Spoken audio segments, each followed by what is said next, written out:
beyond the sea, somewhere waiting for me. My lover stands on golden sands and watches the ships that go sailing somewhere beyond the sea. She's there watching for me. If I could fly like birds on high, then straight to her arms I'd go sailing. It's far beyond the star, it's near beyond the moon. I know beyond a doubt my heart will lead me there soon.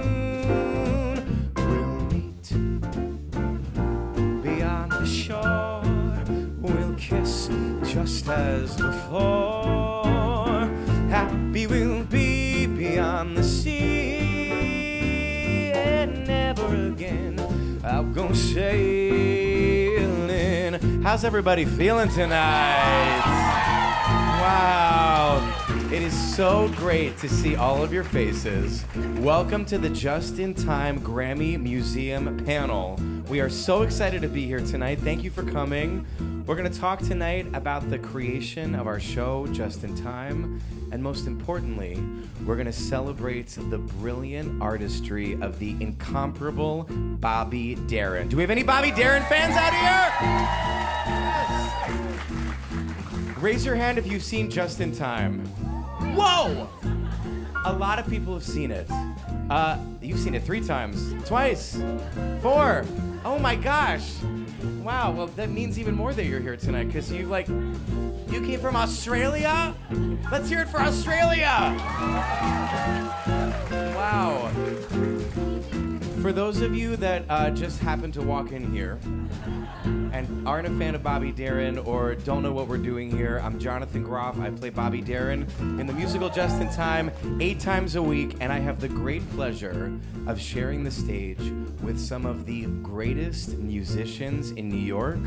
Please give it up for our conductor, Andrew Resnick, and this incredible band! Work! Andrew Resnick is not only on the keys tonight, conducting us, he is also our Tony-nominated orchestrator of the show, yes. He is our music supervisor. He is our music arranger. He conducts the show 8 times a week on Broadway, and Andrew and I have been working on this project together for the last 8 years. Yeah, thank you. So tonight, we're going to talk a little bit about our experiences together working on this show. We're going to talk about the experience of recording the Cast album, which is out right now. You may notice these video moments above you. We're going to show some video clips tonight. We're going to sing some songs. We've got Erika Henningsen in the house. So whether you're here live in this room or you're at home on the other side of one of these cameras, I suddenly feel like a Peloton teacher. Watching, streaming this, thank you for being here literally, for being here online. Let's have some fun. Sing along if you know this one. I know beyond a doubt, my heart will lead me there soon. I know we'll meet beyond the shore. We'll kiss just as before. Happy we'll be beyond the sea. And never again I'll go sailing. No more sailing, and the band keeps wailing. Bye-bye sailing.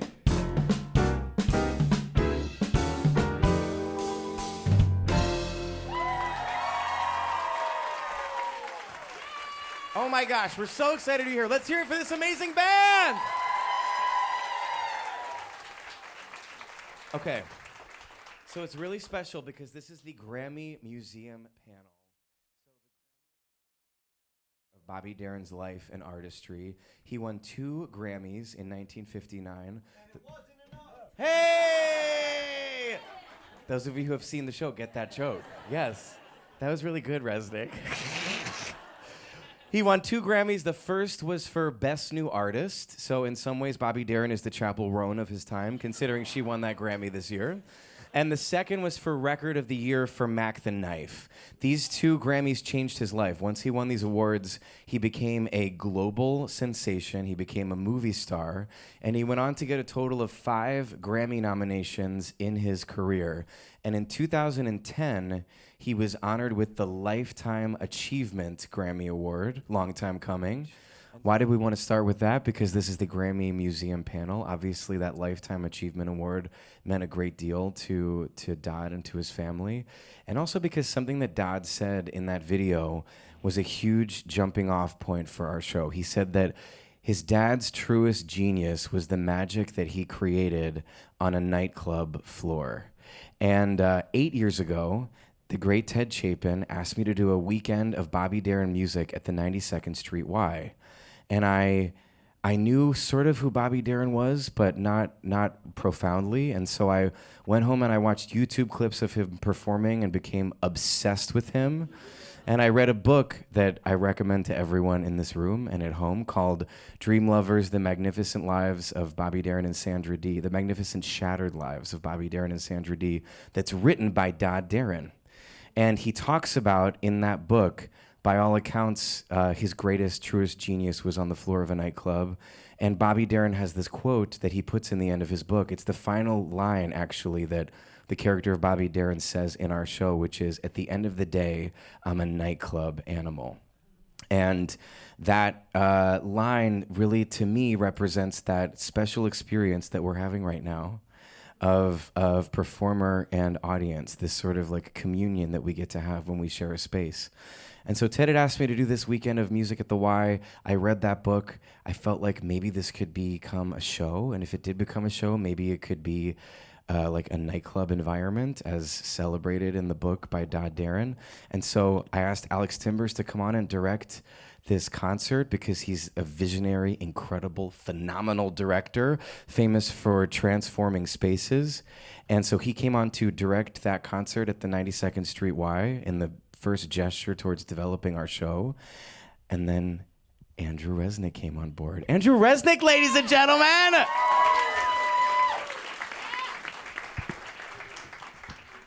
That was such a nice introduction. Oh my God, Thank listen, you. we're matching. We are matching. We're matching. We're wearing green and brown suits.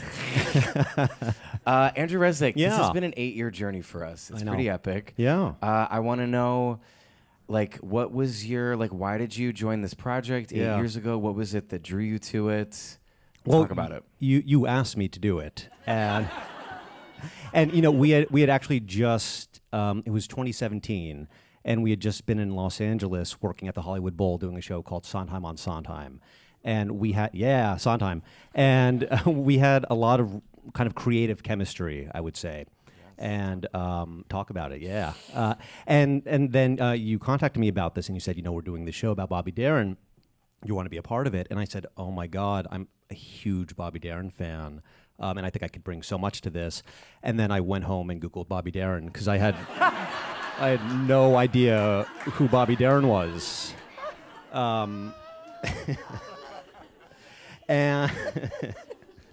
And but as I Googled, I fell in love, as one often does, Googling, but I was so impressed by his breadth of style and all of his. I mean, every song I was like, oh my God, this is a banger, and then on to the next, and then I just fell in love with everything he did, and so I got really, really excited about doing it, and so we kind of dove in and we kind of constructed a show from nothing. You know, the way that they normally do things at the 92nd Street Y, it was for this series called Lyric and Lyricist that Ted Chapin kind of procures.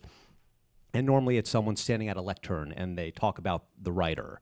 And then they say, and then they wrote this song when they were going through a divorce. And then someone comes up on stage and sings a song. And as we kind of dove in, we started to actually write a musical. And this was along with Alex Timbers and Ted, and something really special started to happen without necessarily us thinking it was going to happen. And I'm actually curious for you, like, at what stage did you realize, oh my God, this might become more than just a night at Lyric and Lyricists?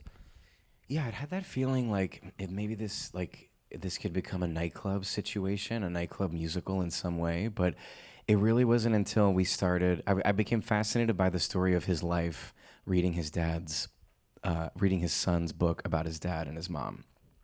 And spoiler, we won't maybe try to spoil too many things if you haven't seen the show, but he had a pretty dramatic life, and he was told when he was 8 years old that he wouldn't live past 16.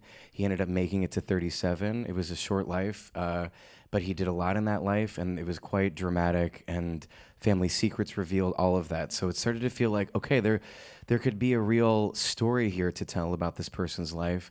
And also what you were saying about the breadth of the music, all of the different music styles. Was it perhaps because he had a kind of ticking clock on his life? Like if you go on Spotify, which I also recommend everyone here and everyone at home doing, and you look up Bobby Darin albums, there are dozens of them in so many different styles. It's like in the 30s somewhere, maybe even more. Like when you get into live albums, I mean, he's like singing songs from Dr. Dolittle. He's singing Ray Charles. He's in like country and rock. Long before Beyonce was doing Cowboy Carter. Yeah, he was like a rock and roller that went into standards. So you're basically saying he was the original Beyonce. I am saying that. Thank you. Yes. Yeah. I never thought it till this moment, but thank you for that revelation. Yeah. Yes, he was. And so then when we were like, Resnick and I were in a room, like we were like, actually, you know what? Chronologically, we could put these songs in the order of his life. And this catalog is kind of speaking for itself in so many ways. This catalog is telling a huge story. And I remember the moment at the 92nd Street Y, because I also wasn't sure if this was like there were so many different styles, and he was so ambitious as an artist. I wasn't sure if I would be able to do all of the different things that he was doing, or if this was like a vanity situation for me. I felt a little self-conscious about that. And I remember singing actually a song that we don't do in the show now that he wrote called If a Man Answers, in the sort of first act of the 92nd Street Y. And I remember seeing the 92nd Street Y is kind of like an older crowd. And I remember feeling them lean forward, and I got chills all over my body, and I wanted to cry, and I felt like, oh no, we've got to bring this music back to these people, to this city, to this community. Like, this music really means so much to people. Yeah. That was the big revelation for me at the Y. Yeah, it was a particularly kind of electric room, which for any room would be pretty crazy, let alone the 92nd Street Y. Yeah. No, I love the 92nd Street Y, but it was a really unusual kind of energy in the room, I would say, and I think we all knew that something special was happening. Yeah. And to what you were saying earlier, we went into a room, and then with the help of Alex Timbers, we kind of constructed this narrative using the songs of his life, which kind of fit somewhat chronologically. And I think that's kind of what, like, the show almost magically appeared as we looked at it that way, that, it was very clear that everything was kind of building to Mac the Knife in a way. And then after that, he meets Sandra Dee, and we have Dream Lover. And then, right now, I would say the show that we have on Broadway, I'd say like a good 70 to 80% of the structure of it is what we came up with at the 92nd Street Y back in, 2017. The bones were very, very sturdy. And there have been a few kind of songs that we've gotten rid of and a few that we've added, but generally speaking, we kind of stumbled on something pretty unique right away. It's the magic of his music. I mean, you play his music live and the room ignites. It's like anytime you play anything, like anyone can sing one of his songs, it's like in the DNA, that sort of animal performer magic. It's in his music. We started the 92nd Street Y with Beyond the Sea, which is what we just started our program with. And that we were finding as we were doing the workshops was not the quite right way to start the show. Do you want to speak to that, Resnick? Sure, yeah. It was, when you think of Beyond the Sea, initially you're like, oh, this would be the perfect song to start a musical. It was the perfect song to start today. Everyone knows it. It kind of has a sense of like going out on a journey, which is how you want to start a musical. We also found that we had a lot of information we had to convey to the audience right away, both about why we're doing the show, if he was going to be Jonathan Groff or Bobby Darin, which we'll get to a little bit later, and tone, and there was a lot to do. And after a few workshops of it, I think it was Alex Timbers who was like, I think we got to come out of the gate hot and show that this is a show where Jonathan's going to sing, dance, and talk to the audience. and really just kind of blow everyone away right away. And it took a while to figure out what that was going to be. And then I think it was Warren Light, one of our book writers, who came in one day with this video clip of Bobby Darin singing on the Ed Sullivan Show in 1962. And I would say, and he put together actually a mashup in 1962. But as they find it, so this we're going to see the start of something which is also mashed up with Just in Time. And this was this was a mashup that Bobby actually came up with back in 1962. And we'll find as we play the clip that it kind of captured the energy of kind of being shot out of a gun, which is what we wanted everyone in the audience to feel, which I think comes across every night. And oh, good, okay, it worked. Yeah, it's 30 seconds. Okay. Actually, as we wait for that. Our show proper, and we'll see when we do the start of something that we actually do. We start with a fanfare in our show, and I thought this could be a cool thing to show before we kick into start of something. And in doing this fanfare, this is when Jonathan's rising out of the floor, and we see our sirens, who we'll talk about. But I was thinking, how do we welcome the audience in and give them something familiar, but also a little unknown? And so I actually, and you can hear this on the record, I used the Mac the Knife theme, the "Oh, the shark, babe," and that makes the basis of the fanfare, which is.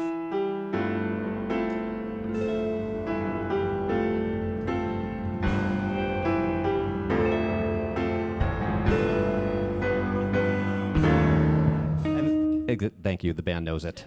But the idea being really starting with something that maybe how many of you knew that was Mac the Knife? Wow. Okay. So I'm glad I told you all. But so throughout the show, and we'll come back to it, there are a few kind of Bobby Darin themes that make their way throughout the score. That's one of them. Okay. If we're ready, we can. Also, this isn't the one. He does this line, you're along the street or you're at a party or else you're alone and then you suddenly dig. When we were watching this clip to prepare for this, I was like, oh my God, he goes, dig. I don't do that. I think his voice, I actually think his voice put it into cracked. the show like 2 nights ago. Yeah. I went, dig. I feel like it didn't go that well. No, it went. Yeah. I feel like Bobby really nailed it, and it was a little not the right vibe. It was one of those moments, and this happens in the show, where if it's early and maybe your voice is a little tired, if there's a little crack or something, I have a few of the band members kind of look at me, and when you did that, the whole band looked at me like, what's happening right now? It's going to be a long night. It's going to be a long night. Watching Groff negotiate. The Bobby Darin's genius is the foundation of everything we do in the show. We spent so much time researching little things like that. I have a question for Andrew Resnick right now that I'm asking you now live on the stage. Oh my God. Which is the orchestration, and I think Michael Thurber is here too. Thurber? Didn't show. He didn't show. The co-orchestrator of the show. Not anymore. That's He's out. He's gone. He's out. How did you take that, that initial orchestration? I've noticed just then when I watched it, it's you're walking along the street and you're at a party, boom, there's hits. Yeah. How do you think of those hits? What is the process of taking a fierce orchestration and making it fresh? Well, part of that was, it was a real collaborative effort because Alex Timbers, who is brilliant, and Shannon Lewis, our amazing choreographer, we felt that, he came out of the ground and we were seeing you from the back, but we wanted these kind of accents to really kind of increase the intensity and the excitement of the moment. So we decided what beat those were going to be on, and then I threw every single horn in the world on those hits in order to make them sound as lively and kind of meaty and big as possible, to really just kind of amp it up as much as possible. And that was kind of the approach throughout the whole song. We took a little inspiration from what they did, but we also then just kind of we basically took it to 10. We really wanted the audience to feel like a train was going down the tracks. Is it going to come off? Right. That type of excitement. And so that kind of informed all of the orchestration choices, at least in that song. Fierce. Thank you. Fierce. Okay, what do we have next, Andrew? Well, we went into Beyond the Sea next, and we'll do this briefly because I know we have a lot to get to. Yeah. But Beyond the Sea was really interesting because we have to tell the rules of the show. He comes out and we're announcing him as Jonathan Groff, and we have to explain why we're doing this. And we also want to establish the tone of the show and the rules of the game, basically. In many ways, this could be the start of something is going to just kind of give us the energy. And this is the moment where we know why we're here. What are the rules of the night? Why is this night different from any other night? Musical theater is Jewish. It's and so we actually came, before we did this workshop a year ago, we came across this video of Bobby Darin. It's a 10-minute video. I highly recommend you watch it. It was in 1973, the last year of his life, and he's doing Beyond the Sea, and it's 9 minutes. He's probably singing Beyond the Sea for about 2 minutes of the whole video, and the rest of him is him just like kibitzing with the band and like riffing and just like having a really loose, good time. And we all watched that video, and we were like, oh, that's what this needs to be. This is what the audience needs to feel. They need to feel that there's a sense of joy and liveliness, and anything can happen. I really remember it was a year and a half ago, and it was you and me and Timbers and Shannon Lewis, our choreographer, in a room in a studio, and Alex had pulled up that video, and he was like, the first video of Bobby, and he was like, how do we recreate this? Because like what Dodd said at the very beginning, it was the magic he created on the floor of a nightclub, which is all about being in the present moment with the people in this room right now. So we had to start the show in 2025 on whatever day it was in order to evoke that spirit of Bobby Darin. And Bobby would he would often say, do it, drummer, do it. In a lot of the clips that you see of him live, he'd do it, drummer, do it. And so we put in do it, Jared, do it, because Jared, or if it's Nathan, it's do it, Nathan, do it. And also Shannon was pitching as well. Like there was 3 background singers. Where are my background singers? There was 3 background singers in that first Beyond the Sea clip that are the version of our sirens. And could we also name check these incredible, not even just dancers, these incredible musical theater performers? They do everything. They act, sing, and dance. Can we call them out and celebrate them and make it feel like you're like, you as the audience feel me, you feel Andrew, you feel our band, you feel our 3 sirens as who we are now, and then we all get to go back together. It's like we have a little secret. It's kind of together. like a Seder. Yes. Yeah, it creates this invisible thread between like performer and audience that was the magic that he had, and it was like the thing that kind of really opened up the entire show for us. And our co-book writer Isaac Oliver came on last year, and he contributed many things to the show, and one of which is like the monologue about me being wet and spitting on people and all of that, because we wanted that way in of the audience feeling like we're here, we're right here with you, which is a great way to start any evening, but in a very core, essential way, we thought that was the best way to spiritually evoke Bobby.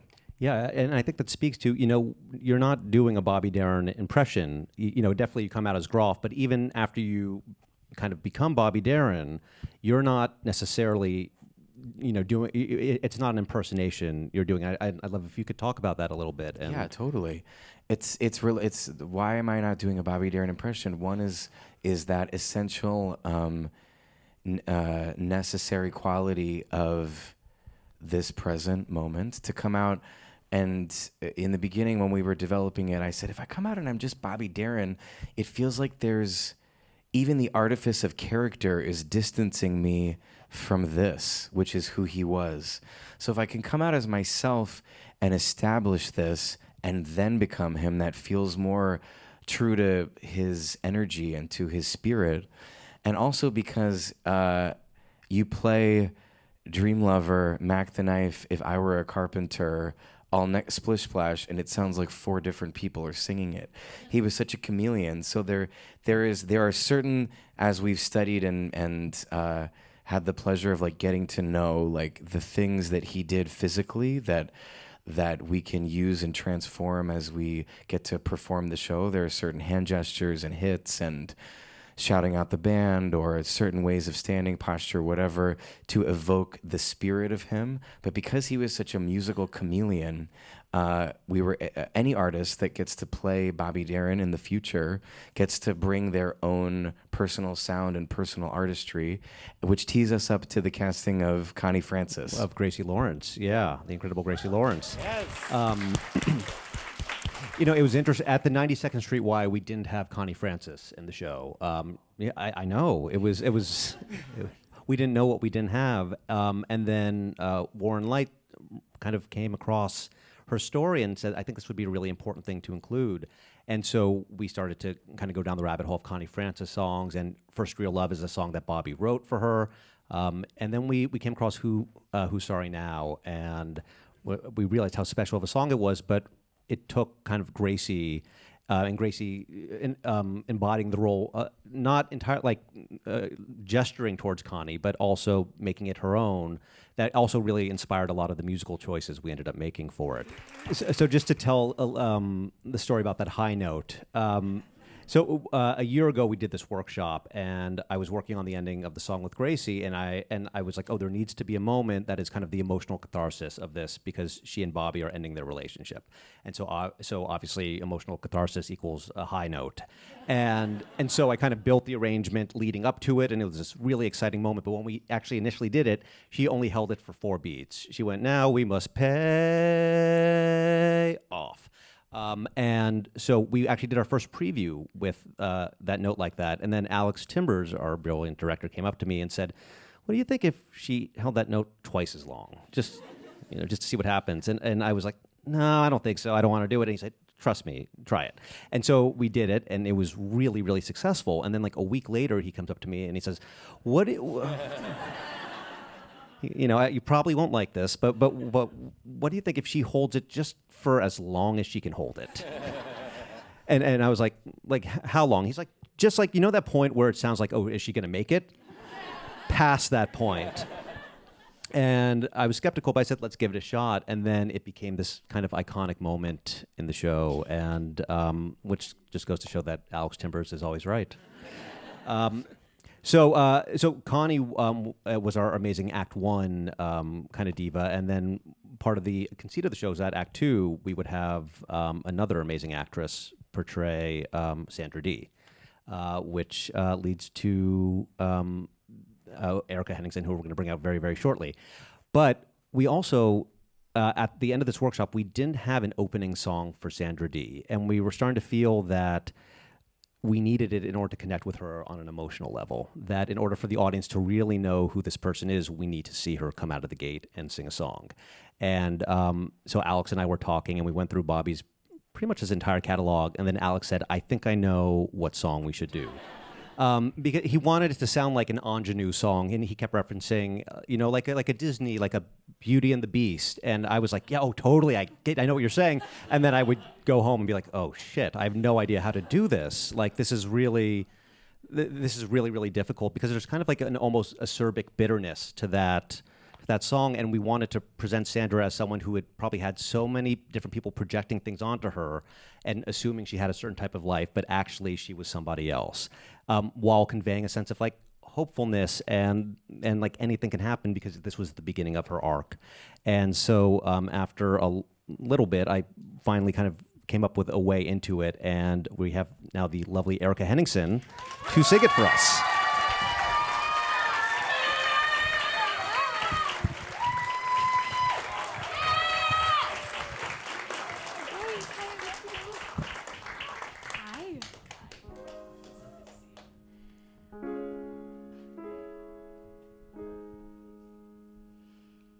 Ballads are being sung, but not for me.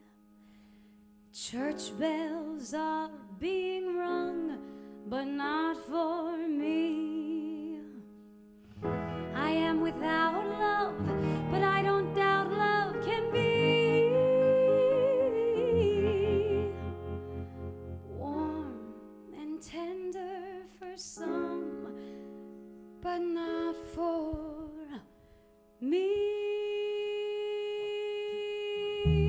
Poems are being read, but not for me.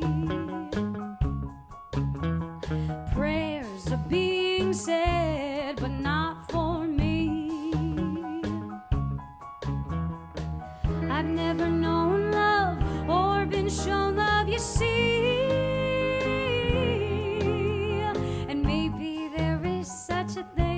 But not for me.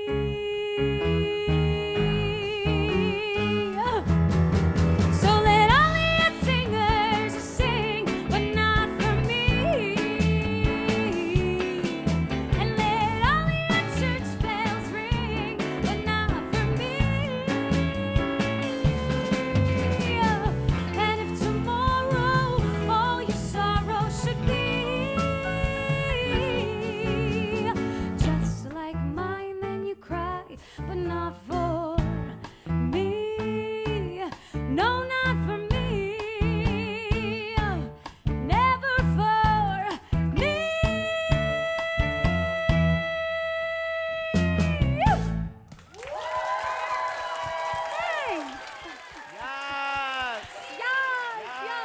Hi, y'all. Yeah. Hi, Erika. Hi. Hi. Hello. Hi. So, talk to us about creating the role of Sandra Dee. Oh my goodness. I mean, I do think that song was kind of the way in from the jump. Something you said, I was watching you guys back there. Oh. It's going really well. And there was something so true to what you said of when you watch Sandra Dee in movies, she's so young and girlish and coquettish and very kind of innocent and bright-eyed. But what I loved doing was watching her in interviews with Bobby, and she really was, and she was a kid who grew up too fast. She became an adult much faster than most 18, 19-year-olds do because she was leading these huge studio pictures. She got married super young. She had a kid. And so a big thing that I wanted to convey with this song, which you so aptly created with the orchestration, was coming out and sort of presenting as one thing with that really sort of structured, almost like corseted verse. Like the verse feels so like frigid almost, or rigid's maybe the word I mean. And then as soon as those like dee-dee-dee-dee-dee-dees come out, I feel like we're getting, that's the musical term, right? The dee-dee-dee-dees, yeah. Dee-dee-dee-dees. I feel like we're getting into another part of her, a playful side. She's super flirtatious and sort of meets Bobby on his level when they have scenes later. And then, you know, for any woman who is part of that era, the explosion at the end of just feminine feeling that was so often suppressed. I felt like we really got to see so many sides of Sandra in that one song. Mm-hmm. So you meet her with such an introduction, and I feel like it was really important to get the audience to listen because I steal the narration over from Jonathan, and we've already been doing a show for an hour and a half, so it really had to land the plane correctly in order for the audience to trust me. Yeah, and I remember it being tricky to figure out just tonally, and I think we got there, but it was a fun, exciting challenge to kind of to crack that code. And yeah, I also like the DDDDs on top. Those are Who plays the DDDDs? the D. So no one in this band actually plays the DDDDs. We patched them in, but I heard them, right? They were just. I played them on the piano. Okay. I was like, that would be No, weird. that was if just I in heard your them head. my You brain. heard them in your head. That's normally another keyboard playing. Kind of, it's like a celeste and it's some high kind of percussive A instruments. keyboard that is not on stage. A keyboard with that's us. not on stage. What? That was such a shock to me. We have two wonderful musicians who play with us every night who are not always on stage with Yeah, us. and just shout out to those two musicians, our guitarist and second keyboardist. We couldn't fit them on stage. It wasn't about them personally. It was just we Don't worry, literally- we bring them snacks. They're okay. That's right. So I want to talk to you guys about "Irresistible You," which is kind of the next big Sandra Dee song, which is probably my favorite song in the show. And just what, because this is their moment of really falling in love. 18 Yellow Roses, the connection is kind of built on, but now this is kind of the celebration of love in a way, and I want to know what it's like to be on the inside of that. It's pure joy. This is one of my favorite moments to do in the show. You've slapped me just before this, really hard. We've been singing "Irresistible You" as a part of the Bobby Darin project since the 92nd Street Y, and why did we put it in there then is just because it was a jam. Yeah. There was something about the sound of the percussion in the opening of this song. Nathan, can you demonstrate? Hey. Oh, and then the guitar comes in and it's so good. Yeah. Yeah, Which credit to Jared Schoening, our incredible drummer, for helping to kind of co-create. But that sort of like instrumental in the beginning, even on his like original track, and then it felt like a fun thing to make into a duet. As we were then developing it into the show, I remember it was even like as late as our Broadway rehearsals, Shannon Lewis, our choreographer, being like, wait. because part of the story of Bobby Darin and Sandra Dee was that it was a breakneck speed. They met on this movie, and then months later they were married, and then months later, the year later after that, they had a child. It was incredibly fast.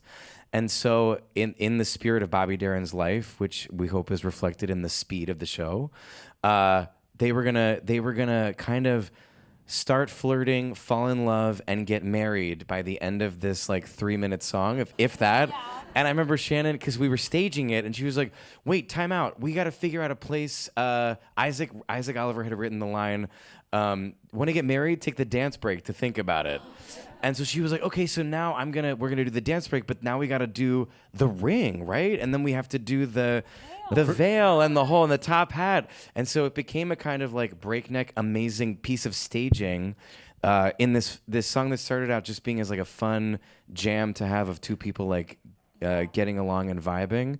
And then by the time we got to the Broadway rehearsals, we had like worked out every little story beat. It feels like a movie montage. Like it feels like a montage where when we start on stage, that's part one of the montage, and then we're dancing amongst the tables, part two, and then we end, and it feels like getting to do a full. I always think of that 500 Days of Summer. What I want you got. It's like that same vibe where like you watch them fall in love through that song, and that's exactly what this is. This is our 500 Days of Summer moment.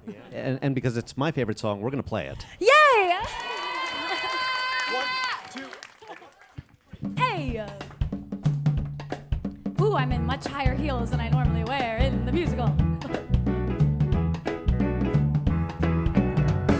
Your magic hands, your loving eyes, your kissable lips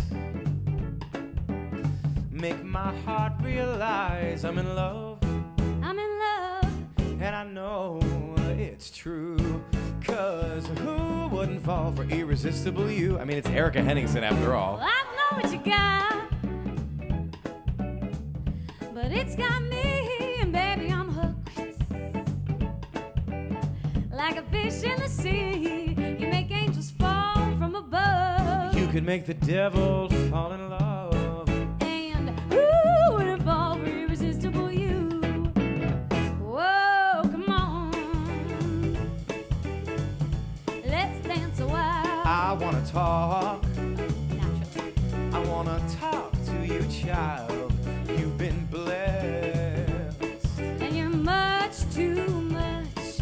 There's a wonder of love in your touch. Now don't you fret. And don't you worry about me, 'cause I'll never forget How much you mean to me. I love you I love you. my whole life through. Tell me who wouldn't fall for Irresistible You. Let's dance a while.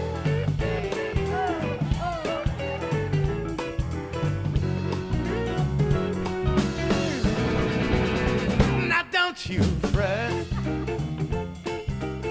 And don't you worry about me, 'cause I'll never forget The ring. How much you mean to me. I love you I love you. my whole life through. Tell me who wouldn't fall for Irresistible? Who wouldn't fall for Irresistible? Who wouldn't fall for Irresistible You? I do.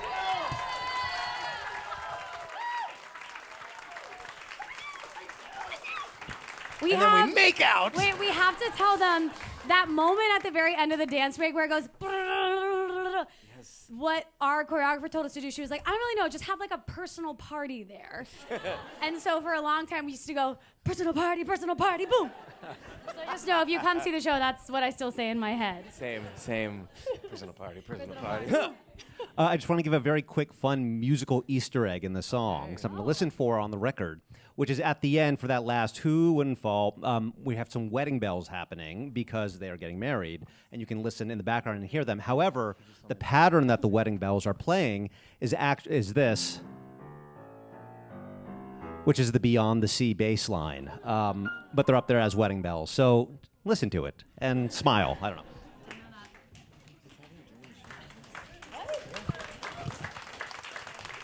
That happens in our show? That's in our show. Yeah. The show that we do? Yeah, listen tomorrow night. I'm lost in the eyes. I'm lost in the eyes. Aren't we all? So after that, bad things happened in their marriage, and that's one way to say it. And then we actually end up on probably the most kind of emotionally cathartic song, which doesn't have any high notes, which is Carpenter. And this was a song that we originally had in the 92nd Street Y, and it wasn't actually about their relationship. There's some high notes. There's some high. There's some high I notes. kind of eke it out some nights. but they're not loud high notes. Right. They're very soft high notes. And you know, originally at the 92nd Street Y, I'm sure you remember, but this came after another song we had, which was now cut, called "I Am," which was a beautiful folk song. It's a bonus track on the album, so check it out. It's really, really special.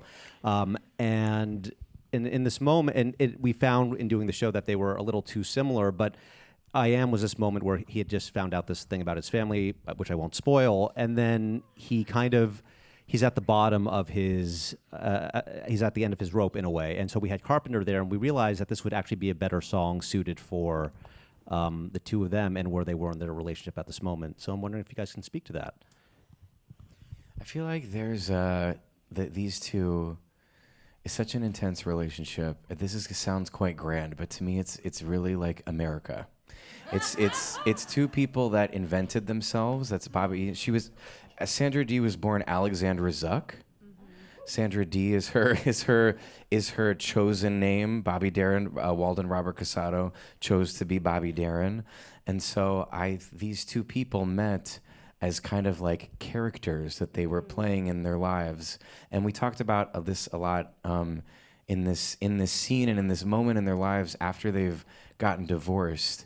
They're kind of actually meeting the real versions of each other. I think, at least in the story of our show and maybe in the story of their lives, they both had incredibly traumatic, intense upbringings and in different ways, childhoods.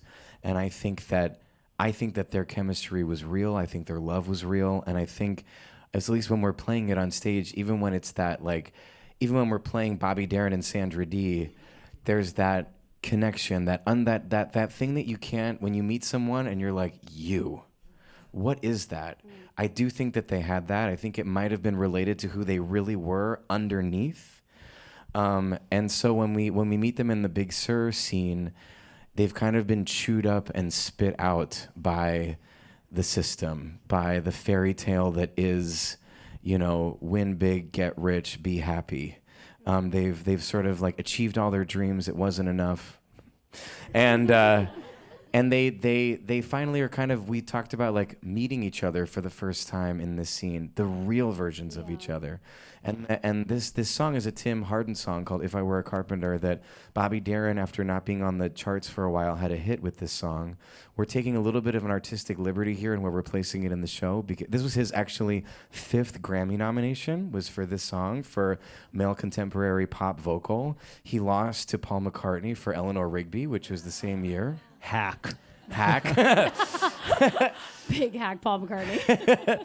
So ironically, this was his last Grammy nomination, and I think that and Tim Hardin actually, who wrote this song, ended up covering the song "Simple Song of Freedom," which was a song that Bobby Darin had written. So they both kind of made hits out of each other's songs. And what I love spiritually about this song, that's also I feel like reflected in "I Am," the song that we cut from the show, is this thing of like, it's all about being a performer. It's all about succeeding. It's about ambition.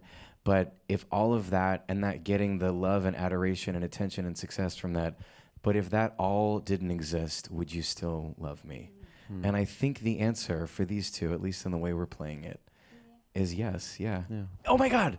And we have to talk about the thing that you invented in your audition. What? Yes. Oh. When Erika came in to read. She wanted more lines. No. It's so genius what you made. It's so genius what you made. But she did want more lines. There's a moment. Well, why don't we sing it and then we'll tell them after. Let's sing it in. Should we sing? No, let's wanna tell them hear about it? it beforehand. Okay. Yeah. You asked, to your point of this question is, would you still love me? Yes. A lyric is, would you still love me? And in the audition sides, it said, Bobby sings, would you still love me, babe? Yes, I would. Answer me, babe. Answer me, babe. I would put you above me. And I read those lyrics, and in my brain, I can't remember. I don't think we had the scene. I think all we had was the song. But I just thought, well, if we're singing this together, this is clearly a conversation. So if he's saying, would you love me, answer me, obviously Sandra would be the one to reply, yes, I would. And so in the audition, this is like also my first audition. I walk over, and Jonathan and Alex Timbers, our director, gave me 5 minutes. He said, why don't you run the song with Andrew before you come to the center of the room and sing it with Jonathan? And I lean over to Andrew and I say, I think Sandra should sing this. I know that's not what you guys have. But I think she should sing that. And Andrew goes, okay, if you want to pitch it. And with all like the chutzpah of somebody who don't know where she got it from, I was like, I think I'm going to sing that. I'm going to reply that to you. And this is the most wonderful thing about doing a show with Jonathan, is he always says, yes, let's try it. Yeah. And It was a great idea. That was a great idea. and it stayed in. But Yeah. it was such a great moment and such an indicator of what the room would be like and what it ended up being, which was such open dialogue and conversation about all these wonderful people and the characters we were playing and how it's we a could bring reflection to of life. just how smart you are.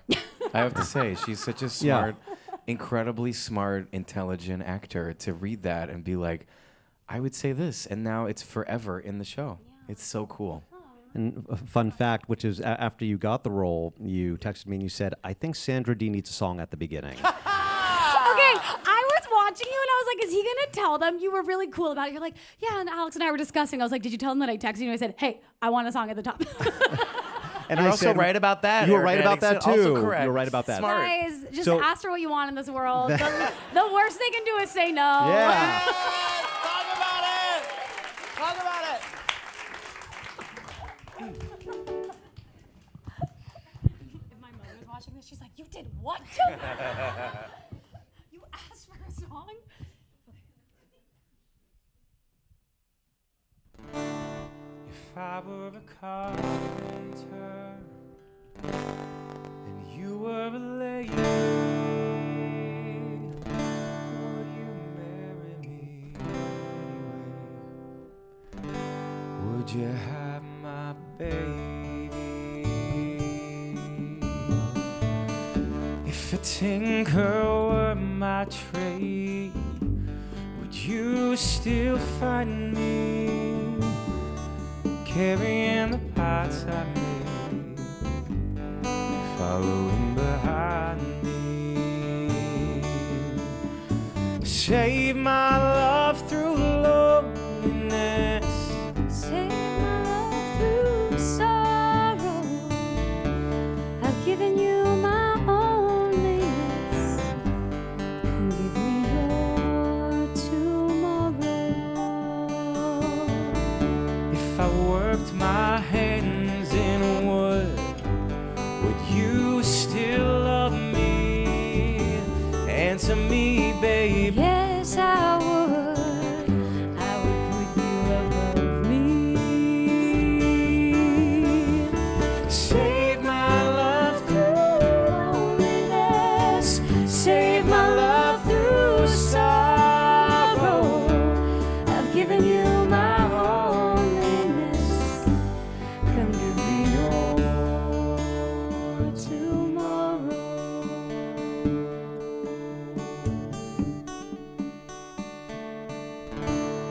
If I were a carpenter and you were a lady, would you marry me anyway? Would you have my baby?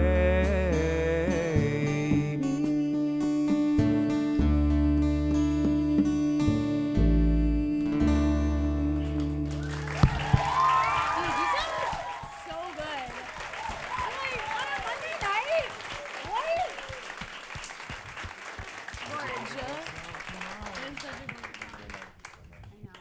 It's such a, I have to say, it's such a joy to like do with Erika, like to be able to do Irresistible You and like dance around and get married. And then to be able to like do something like that, it's so beautiful. It's so amazing. It's so amazing. It's her last week of the show this week, you guys. This is it. It's a big moment. It's a big deal. And we're so lucky to have had you this whole time. You're amazing. So, and as we think about that, I'm thinking about the cast album we made and how that was actually the last song we recorded after a very, very long day of recording. I mean, how many hours had you? And you recorded the night before. You'd record, yeah. Groff had been there the entire night before. This is an indestructible human. Yeah, I really don't know how he does it. Yeah, and I'm just curious what it was like to do that song at the end of 25 other songs, at like 9 p.m. at night. I remember, Erika, you looking at me and you were like, that's the end of recording the cast album of Just in Time. And I was like, and you came over and like held me and I cried into your arms. Especially because, so I don't know if, we've talked about this. By chance, I was at the 92nd Street Y performance 7 years ago. I remember that. And that it's like this weird kismet thing of, I remember seeing you do it and being like, wow, I hope he gets to do that again. And because I knew that when we finished recording, it's such a big deal, especially when you were a theater kid, to be on a cast album and to be a huge part of why that cast album came into existence, because at any moment you could have walked away from this show. You could have had scheduling conflicts or decided it wasn't worth it or given up on it. And to know that we finished it, and so much of that was because of your belief and bringing this incredible group of people together to bring it to life. I was so in awe and inspired and happy for you, because I just thought like, wow, he fucking did it. Yeah. I also just want to very briefly shout out to our incredible producers who are here, Tom Curtihy and Rob Aarons, who kept the show going, who also kept the show going. Yes, I was like, sorry, I was gesturing. I went, this incredible group of people you brought together, you don't know, they're sitting right back there. Yeah, they're right back. But who kept the show going during times when it was really difficult. So and bad. that was my nice way of saying. It's gotta get bad to get better. It's gotta get bad to get better. Yeah. Tom and Rob had the faith in this show through all these many years. It was like producers that trust artists. Let's hear it for that. Yeah, let's hear it for that. Thank you. I just want to say Erika walked in the room and everything exploded. I mean, so many questions we had became answered when she walked into the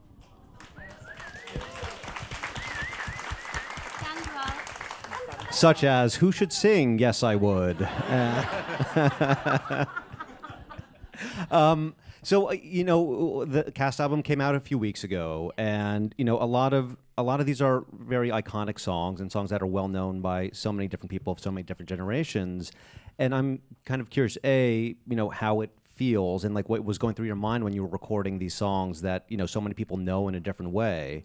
Actually, let's start there. What's it like recording Mac the Knife when there's already existing a fairly definitive version of it? That was the most intimidating track probably. But I have to say, like, it was like on a Sunday, after a Sunday matinee, I was on the phone with my dad, walking over to the studio, and I was like, I'm about to record. It's been so many years of wanting to do this, and we're about to record the album.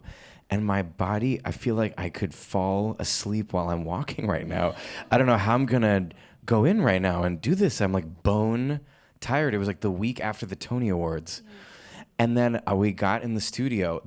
Truly, it was like walked in the studio and heard the band, and I was like, just like it was. I felt no pain. It was like drugs beyond drugs. It was like taking a muscle. I've never had a muscle relaxer, but I imagine it was what it would feel like. Because it's rare these days that you get to record a cast album with your band live in the moment, and I've never had an experience with an onstage band like with this show. They're like characters in the show. We all know each other. We're all friends with each other, and so it was like it was just so exciting and overwhelming, and like it got me. I was amped. Yeah. Yeah. Is there a song for both of you that is kind of your favorite on the album? Oh my God, on the album specifically? I mean, I could listen to the opening of our show over and over and over. And I'm not in the first act, so I often come out and watch it. And I just think it's so magnetic. Often you're just standing in the audience watching, and I'm like, you're in the show. Standing there. I know, I just could listen to the opening over and over. A fun tidbit though is that That's All was my wedding song. And I remember the first time I heard Michelle Pox sing it, and she just has such a beautiful gravitas to her voice, and that's just sort of a special one to me, just because I love the song. The song means something to me, so I love listening to that one too. And we haven't. Michelle Pox is wonderful. She plays Bobby Darin's mother, and so to speak. I was like, come see the show. You'll know what I'm talking about. What about you, Jonathan? I lost it after we did Once in a Lifetime. That was another one that had been in it since the Y. And yeah, that song, I just love that song. I also burst into tears after we recorded that. Yeah. Did you cry after Curtain Falls? Because Curtain Falls, yeah. That we cried backstage watching that one. Yeah, it's pretty insane, actually. I want to talk about actually Once in a Lifetime. That's my favorite song, I think, on the album. Which it's a mashup between Once in a Lifetime and That's All, which we figured out at some point in the writing process when we realized we already had That's All being sung by Michelle Pock, and Bobby Darin has this very kind of up-tempo, lively version of That's All. We couldn't figure out where to put it if it was going to go in, and then we realized that this whole last sequence where he's singing Once in a Lifetime was kind of like a death dance in a way. He's giving every last ounce of energy he has, and how do we keep amping it up? And so we mashed up That's All and Once in a Lifetime, and it's this incredible kind of sense of electricity when you listen to it. And I know this is true, and I know that we nailed it because and you are the only audience to ever hear this, what we're about to listen to, which is I'm going to play for you what actually happened on the take that we used when we recorded this. Okay, I think you were laughing over the main joke of it, which was Jonathan saying, who needs therapy? Clearly I do. Yeah. No, you have Broadway, Broadway. But what was incredible about recording that song was you could hear every musician giving everything that they had.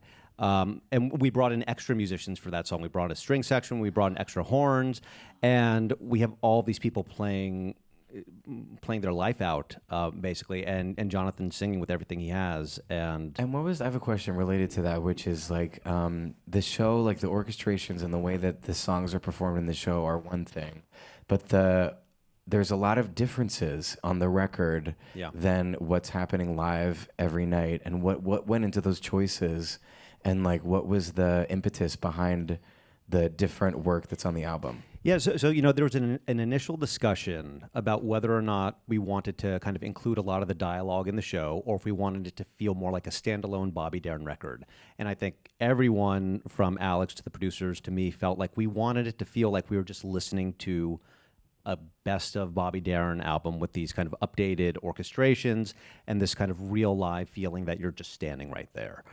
So that was kind of once we got that concept solidified, we then looked at each song and felt like, okay, well, in the show, we only have a verse of this song. How do we build this song out? In this song, there's kind of there's dialogue. What happens if we put a trumpet solo here? And so we found all these little moments to add these special things that kind of helped elevate the songs. And so each song kind of, we want you to be able to listen to each one on its own, and we want you to listen through from beginning to end the way you would just a record from the, back when there were records. There are still records, but the idea is that we wanted it to be a musical experience that you could really lose yourself in. Can I tell you what was also so special about recording the album was our stage is set up where we're usually in the play space in front of our incredible band. And the way the recording studio was set up was we were all in booths surrounding them. We were in a circle around them. So it was the first time that I got to see like how hard y'all go during these songs. And it was one of my favorite things was just actually getting to feel like we were finally audience to the band who helps bring this to life every night with us. And just seeing like the incredible skill and passion that everybody had playing. I'm aware that yes, applause, good. Yes. I'm aware that we're a little short on time, so I just want to ask a few more questions, then we'll get to some audience questions. What was it like Atlantic put this record out, which happened when Bobby was with Atlantic in the show, and we actually recorded some of the album at Atlantic Studios. Atlantic Studios has this huge mural of Ahmet Ertegun, who's a character in our show. And so I'm curious, what was it like recording? I mean, it's crazy. Yeah, Ahmet Ertegun is a character in our show. But I even said, like, what's Atlantic looking for? And then they told us a couple of months ago that Atlantic Records was making our album. Incredible, amazing, beschert. I have to say, there's been so much Yiddish tonight. And what's even crazier, are you ready for this? The Atlantic Records office. So if we're the basement of Wicked at Just in Time, the Atlantic Records office is the attic of Wicked. We're in the same building as Atlantic Records, which is surreal and crazy. And so, we recorded some pickups there, and it was really magical and special. And knowing, like, the history even of, like, Ahmet Ertegun, who's, like, the legendary record producer that ran Atlantic for such a long time, that he was sort of the one that heard Bobby practicing in the other room when they were thinking about dropping Bobby Darin from Atlantic. And he was like, no, I'm hearing that guy, and I know that he's really talented, and we have to keep him on. And then he produced Splish Splash, and then obviously an enormous hit. And then on the flip side, after that moment at Atlantic, Ahmet wants him to continue down the role of rock and roll star. And Bobby says, no, now I'm going to do standards. And Ahmet literally laughed at him, thought he was joking. This is before his second album, That's All, that Mac the Knife is on, that he wins Best New Artist and Record of the Year, the Grammy Awards for. And yet they kept him on, and yet Bobby paid for his own sessions, but they produced the record.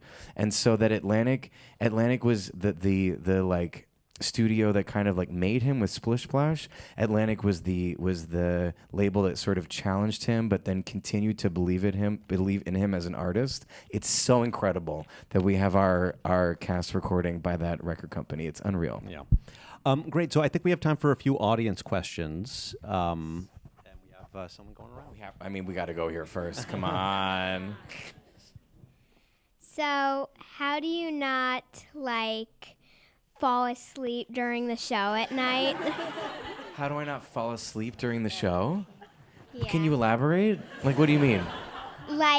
At night, I see you singing all these elaborate songs. How do you keep yourself going? Yes. Okay. He's working pretty hard up there. Tired. Okay. Why are you not sleeping right now? I think the message is, if you can live your passion in your life, the word work doesn't exist. I sleep really. I know that I'm doing a lot because I sleep so hard at night, but I love what I'm doing so much that when I'm out there, I feel incredibly alive and awake. So yeah, when you get to do what you love for a living, that's one of the pros. Dan, you're in charge. Hi.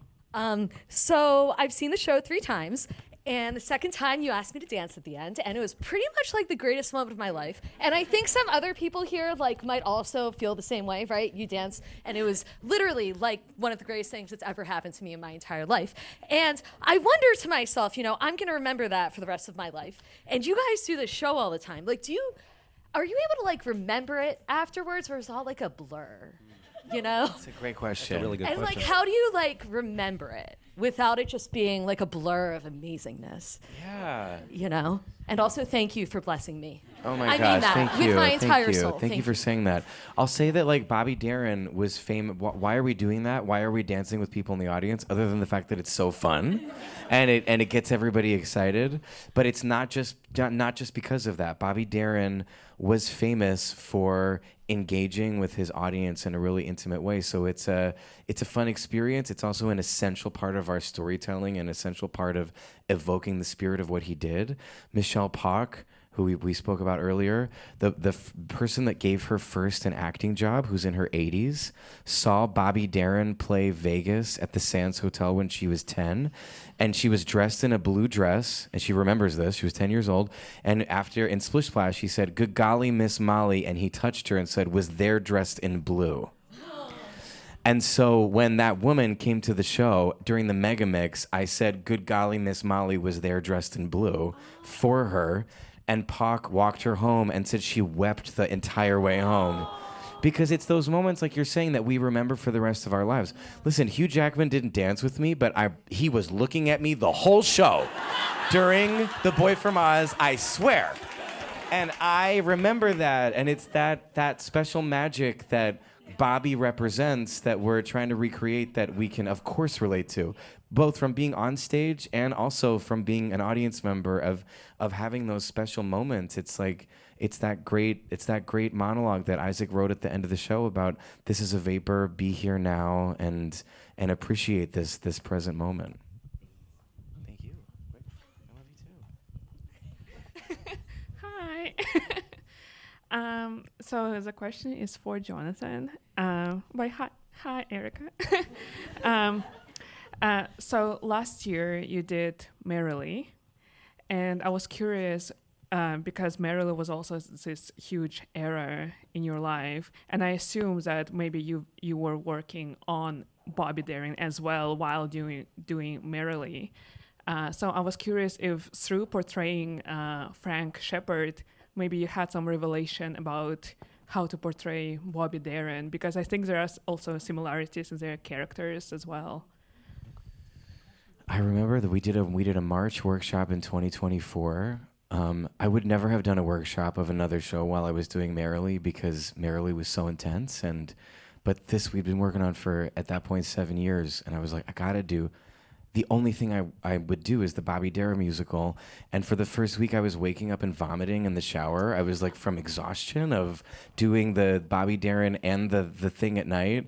And I was like, I feel like the ghost of Bobby Darin is really testing my mettle right now, because he was like sucking oxygen backstage. And he was like, if this queen thinks he's going to play me, he's going to be vomiting in the morning and do the workshop and then do the show at night. Yeah, and then go to Broadway. And it worked out. But I'll say one technical thing that Maria Friedman, the incredible director of Merrily We Roll Along, when we were downtown off Broadway, she wanted us to do certain lines into the eyes of the audience. And I felt very uncomfortable with that. It's like it was a muscle, and she was like, when you say these certain lines, I want you to find someone's eye. And I was like, oh, I can't do that. I like the black mystery of the audience, but actually connecting is scaring me. And so I started through Merrily to build that muscle of looking people in the eye, which is something that is the opposite of what I would have wanted to do. And I remember telling Timbers, that our amazing director Alex, we've talked about a lot tonight, last summer in the workshop, I was like, I don't know if I'm going to be able to look at these people, because it makes me feel vulnerable, and it makes me feel like scared. And it's like, I've tried doing it during Merrily, and I could do it sometimes, but not a lot. But I was working that muscle during Merrily of trying to find people's eyes. And now this is the gift of a lifetime, this experience of getting to go out there in that theater and look at people in the eyes. It is like it's the most like spiritual, amazing, like whether it's, I don't know, how old are you? Okay, if I can ask. You're 10? The 10-year-olds, the 85-year-olds, it is like the tears running down people's faces and getting to look at them, even getting to look at you all tonight. It's like I feel no fear anymore coming out here tonight, because it's a privilege. It's an absolute privilege to be able to commune in that way. I feel like that might be the perfect segue into our last moment. Guys, give it up for Jonathan Groff, Oh my God. Andrew Resnick, the incredible band. I love you all. I'm going to watch from the back. Before we sing this last song, we want to say thank you. Okay. Aurelian Buddy Neck. Did I get it? Yes? Our amazing guitar player tonight, this amazing band. Nathan Elman Bell. Let's hear it for him. Michael Blanco. The amazing Andrew Resnick. Thank you so much to the Greene Space. Thank you, everybody, on the visuals tonight, the video, the sound, incredible work. Thank you to the Grammy Museum panel for having us. It's a privilege to be sharing the space with you. Also, one quick thing. We are running out of here tonight because Jared Schoenig, our drummer, do it, Jared, do it, from the recording, is playing the biggest gig of his life at Lincoln Center tonight at 9 p.m. Yes, let's hear it. Google it. I think it's going to be a new album, hopefully. So I would love to say hi and hug all of you, but there's a car waiting outside for us to jump in to try and make it to Lincoln Center by 9 p.m. So this is our moment. This is our moment right now. This is it. Off comes the makeup. Off comes the clown's disguise. The curtains falling. I go. The music softly dies.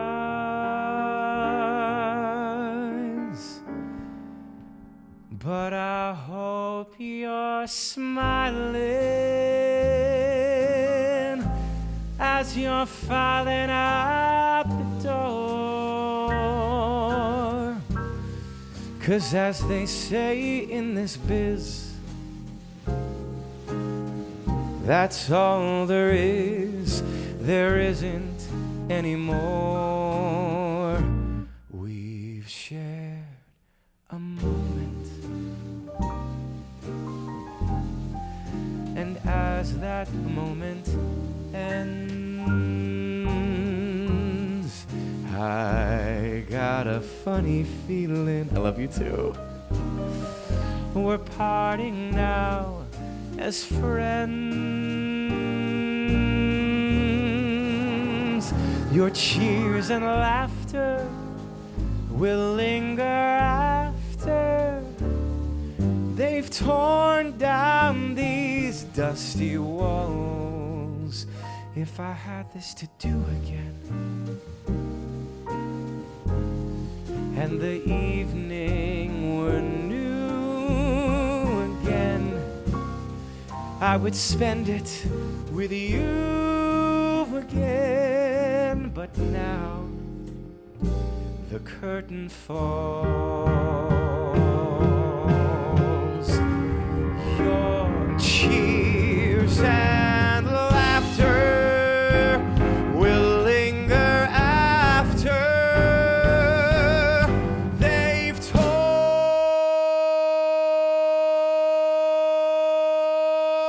down these dusty walls.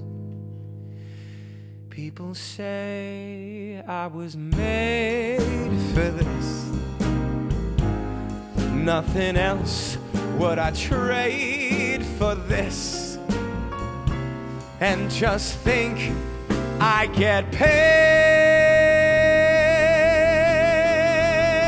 for this. Thank you for spending this time with us. Good night. I love you.